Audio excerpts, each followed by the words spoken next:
Hello everyone, welcome to my another video. যে কোনো একটি স্পেশাল দিন মানে হলো সুন্দর করে সাজুগুজু করা আর সুন্দর করে জমিয়ে খাওয়া দাওয়া করা। এভাবে একটি স্পেশাল দিনকে আরও স্পেশাল বানিয়ে তোলা যায়। তো কাল আমরা লাঞ্চে গিয়েছিলাম সারাদিন রেস্টুরেন্টে। সত্যি বলতে এই রেস্টুরেন্টের ছিমছাম বাঙালিয়ানা ডেকোরেশন আমার বেশ ভালো লেগেছে।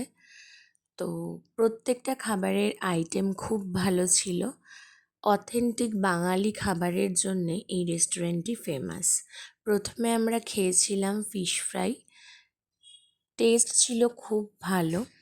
তারপর মেইন কোর্সে ছিল ভাত, ঝুরি আলু ভাজা, বেগুন ভাজা, ফুলকপি আলু দিয়ে তরকারি, মুগের ডাল, এছাড়া শুক্তো, মাছ, মাটন, পোলাও।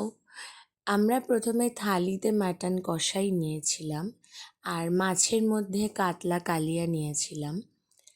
ডাল, শুক্তো, ফুলকপি আলুর যে তরকারি সব কিছু খেতে ভীষণ ভালো ছিল। এর সাথে ছিল বাসন্তী পোলাও। এগুলো সবই থালির মধ্যে ইনক্লুডেড।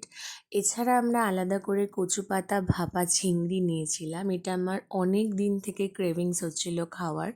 তো ভাবলাম বাঙালি খাবারই যখন খাচ্ছি কচু পাতা ভাপা চিংড়িটা খাওয়াই যাক।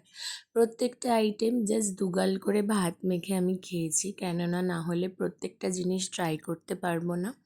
শুক্তোটা খুব ভালো খেতে ছিল। এই শুক্তোটা আমার মাও বেশ ভালো বানায়।